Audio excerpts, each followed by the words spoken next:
सुबह 10 बजे से लेकर 11 बजे के बीच में उपस्थित हूं आप सबके सामने। आज जिनकी कुंडली लेकर के आया हूं इनका नाम है शौर्या यादव। ये कुंडली मुझे मिली है मध्य प्रदेश के दामोह से। इनके पिता ने इनकी कुंडली भेजी है। दक्षिणायन में इस जातक का जन्म हुआ है। इसका अर्थ होगा कि आपको अपने पिता के स्वास्थ्य का ख्याल रखना चाहिए। ये जिनकी कुंडली है, शरद ऋतु में जन्मे हैं, आलसी नहीं होना चाहिए।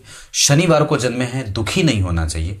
जो मिल जाए उससे संतोष का व्रत रख लेना चाहिए। शुक्ल पक्ष की प्रतिपदा के चंद्रमा आर्थिक रूप से तो ठीक होते हैं, व्यक्ति सुंदर होता है, बुद्धिमान भी होता है, पर आर्थिक दृष्टिकोण से ये कई बार धन आगमन के सोर्स को एक जैसा नहीं रहने देता। बदलाव पसंद, घूम घूम करके इधर उधर से, या कई बार कभी ज्यादा और कभी कम, ऐसा वाला धन आता रहता है। हस्त नक्षत्र में जन्मे होने से व्यक्ति तीव्र व्यवसायी और पार्टनरशिप के साथ जुड़ करके काम करने वाला होता है। भगवान इंद्र की भांति पूजक और राजसिक होता है। वैश्य वर्ण और देवगण के होने के कारण व्यक्ति में सात्विकता और राजसिक गुणों का प्रभाव देखा जाता है।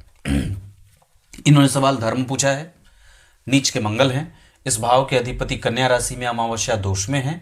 धर्म का कारक गुरु अष्टम में है। व्यक्ति को पूजा पाठ, मंत्र, जप, मंदिर, गुरु, ब्राह्मण, माता पिता, इन सब के संस्कार आवश्यक रूप से देने की बारी होगी, नहीं तो ये कमजोर हो जाएगा। क्योंकि बुध और शनि राहु के साथ बैठे हैं और सूर्य ने अपने आप को नीचा विलासी किया हुआ है। लग्न में शुक्र है, व्यक्ति को भोगी प्रवृत्ति का न बनने दे और पेट का रोगी न बनने दे। आगे पूछा है एजुकेशन। द्वितीय भाव के अधिपति अष्टम में है, देख रहे हैं, अच्छी बात है।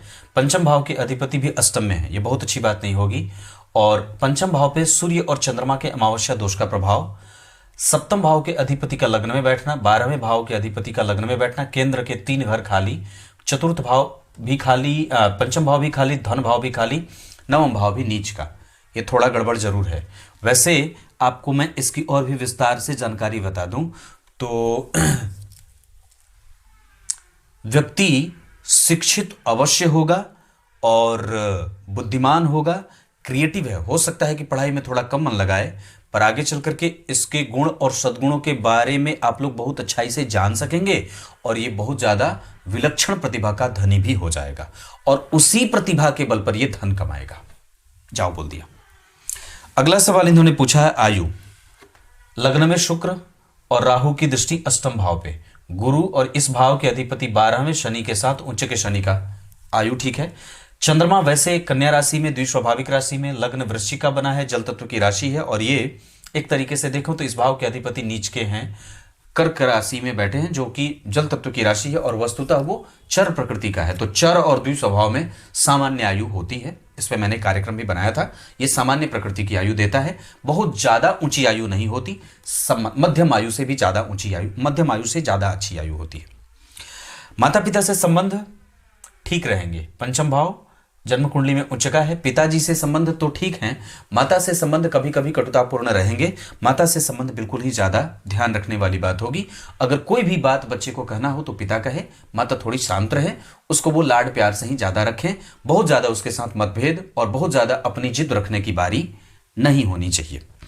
मित्र इनकी कुंडली में ठीक है, पर उनसे धोखेबाजी का योग भी बना हुआ है।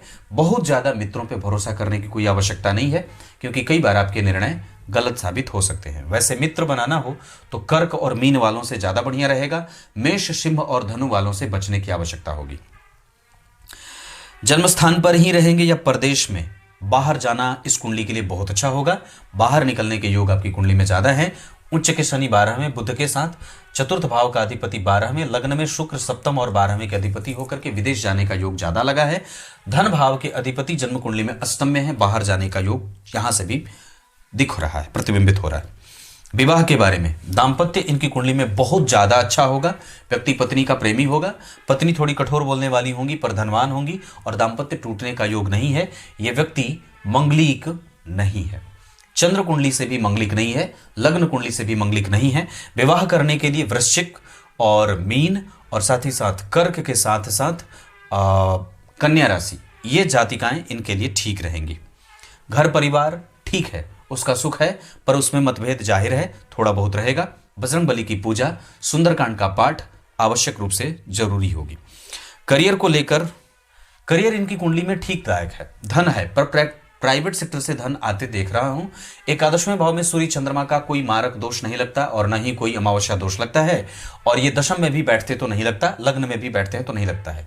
वैसे एकादशवें भाव का प्रभाव जरूर ही पंचम को झेलना पड़ेगा, क्योंकि पंचमेश जो है वो राहु से दृष्ट हैं, और शनि का प्रभाव धन भाव पे, शनि का प्रभाव जन्म कुंडली में छठवें भाव पे, शनि का प्रभाव मंगल पे, शनि मंगल का प्रभाव इस जातक को बहुत ज्यादा सावधान रहने के लिए मजबूर करेगा। कई बार उत्थान और पतन देखने को मिलेंगे, और व्यक्ति अपने व्यापारिक क्षेत्र को करे तो ज्यादा बढ़िया रहेगा, मैं इसे ज्यादा अच्छा समझूंगा। पेट का रोगी व्यक्ति ना हो, गैस्ट्रिक पेशेंट ना हो, इसका ध्यान रखना चाहिए। वैसे व्यापार ज्यादा इस कुंडली का श्रेष्ठ होगा, क्योंकि दशमांश कुंडली में गुरु और बुध, सूर्य और चंद्रमा, ये बहुत अच्छी बात होगी। शुक्र के साथ केतु का बैठना और मंगल का जन्म कुंडली में धनदायक योग लगा करके बैठना, दशम भाव के अधिपति धन में, दशम भाव के अधिपति धन में, दशम भाव के अधिपति युति बना करके शुक्र के साथ, व्यापार ही इस कुंडली का ज्यादा श्रेष्ठ हो रहा है। वैसे अभी इनकी कुंडली में राहु की दशा है, और मैं समझता हूं कि अभी ये दशा 2040 तक चलेगी। लाजवर्त इनको धारण कराइए, गणेश जी के मंत्रों का जप इनसे अवश्य कराइए, सूर्य को अर्घ अवश्य दिलवाइए, रविवार के दिन नमक का भोजन बंद करवाइए, प्रत्येक दिन हनुमान चालीसा का पाठ आवश्यक होगा। कन्या राशि पे 7.5 ढैया का प्रभाव नहीं है, पर फिर भी हनुमान चालीसा इस कुंडली के लिए आवश्यक होगी। उत्तर दिशा इस कुंडली के लिए अच्छी होगी। इस कुंडली के लिए 9 अंक बहुत अच्छा होगा, 9 तारीख बहुत अच्छी रहेगी। इसके अतिरिक्त दिन मंगलवार और सोमवार का बहुत अच्छा रहेगा। मंगल इस कुंडली के लिए पापी ग्रह के रूप में होते हैं, क्योंकि षष्ठेश भी होते हैं। इस कुंडली के लिए गुरु बहुत अच्छे होते हैं, पर अष्टम भाव में बैठे हैं, इस वजह से कई बार राहु से संपर्क में होने के कारण व्यक्ति कई बार जो नहीं चाहता है वो भी उसको करना पड़ता है, न चाहते हुए भी समझौतावादी होना पड़ता है। शनि ने मंगल को देखा है, मंगल ने शनि को देखा है, ये तीव्र, बहुत ही ज्यादा कई बार नुकसानदायक योग बनाएगा। इस वजह से स्वास्थ्य और अपने धन का विशेष ख्याल रखें। निर्णय लेने से पहले अवश्य ही विचार करने की बात होगी। कई बार व्यक्ति निर्णय सुना देता है, चाहे विवाह को लेकर के हो, चाहे किसी भी प्रकार का कोई भी निर्णय, इस व्यक्ति को लेने से पहले अपने पूर्वजों से और अपने माता पिता के बुद्धिमानी का ख्याल अवश्य रखना चाहिए। आप कोई भी निर्णय अकेले नहीं ले सकते। ये मंगल आपको ऋण में डाल सकता है, ये मंगल आपको पश्चाताप में डाल सकता है, और ये शनि मंगल आपको नुकसान के योग में लेके जा रहे हैं। हो सके तो शिव जी के अभिषेक की आवश्यकता इस कुंडली में हमेशा ही होगी। प्रत्येक महीने कम से कम एक बार अभिषेक अवश्य करा लेना चाहिए। दुर्गा सप्तशती का पाठ भी इस जातक के नाम से अगर हो जाए तो बहुत बढ़िया रहेगा। अभी कम से कम अगर हो जाए तो राहु की पूजा आवश्यक होगी, राहु की शांति वगैरह करा देने से भी ठीक रहेगा। वैसे शिव जी को दूध जल और काला तिल वगैरह भी अर्पित करेंगे तो ठीक रहेगा। अपने पूर्वजों को अवश्य ही अमावस्या के दिन याद करिए और उनके निमित्त दान करिए। इस बच्चे के हाथ से अवश्य करवा देना चाहिए। इतनी सी बात है। ये व्यक्ति व्यवसाय कोई भी करेगा तो बहुत अच्छा रहेगा। वैसे ये सरकार से जुड़ करके टेंडर लेने का काम, लकड़ियों का काम, फर्नीचर का काम, मसालों का काम, कपड़ों का काम और बिल्डिंग मटेरियल का काम, लोहे से संबंधित, फैब्रिकेशन से संबंधित, या फिर पहले अगर आरंभ में करें तो इलेक्ट्रॉनिक एंड टेलीकम्युनिकेशन में या फिर सॉफ्टवेयर में भी व्यक्ति जा सकता है। ये कुंडली विदेश जाए, बाहर जाए, उतना ही ज्यादा सफल होगी। बस इतनी सी बात कहूंगा। दशाओं के क्रम में मंगल की दशा, चंद्रमा की दशा, गुरु की दशा बहुत अच्छी रहेगी। शनि ठीक है, 12वें भाव में वो हर्षबली हो जाते हैं। इस वजह से कम वो व्यक्ति के व्यय को नियंत्रित करेंगे और दुश्मनों से सुरक्षा भी करेंगे। वस्तुतः वो आपको थोड़े बहुत आलसी भी बना रहे हैं। इस कुंडली में आलस्य है, भोगी प्रवृत्ति है, इस वजह से इसको कंट्रोल करने की आवश्यकता है। नियमबद्ध बनाइए बच्चे को, जल्दी जगाइए, जल्दी सुलाइए और इसे आधुनिक चीजों से थोड़ा दूर रखिए। गलत मित्रता में ना जाए, इसका ध्यान भी रखना होगा। ये गंभीर थोड़ा ज्यादा बन जाए तो और भी अच्छी बात होगी। बस इतनी सी बात बताऊंगा।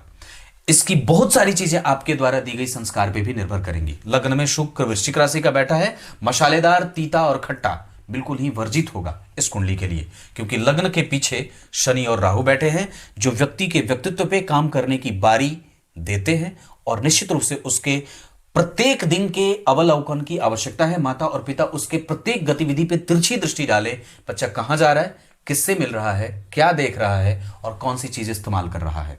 निश्चित रूप से शनि मंगल के कारण मुझे थोड़ी सी परेशानी तो अवश्य, आप किसी से भी इस बात की पुष्टि करवा सकते हैं। हालांकि 12वें शनि उच्च के बैठे हैं, बहुत ज्यादा खराबी नहीं है, पर फिर भी इन दोनों का देखना ही बहुत ज्यादा अच्छा नहीं होता है। तब तक के लिए बहुत बहुत नमस्कार।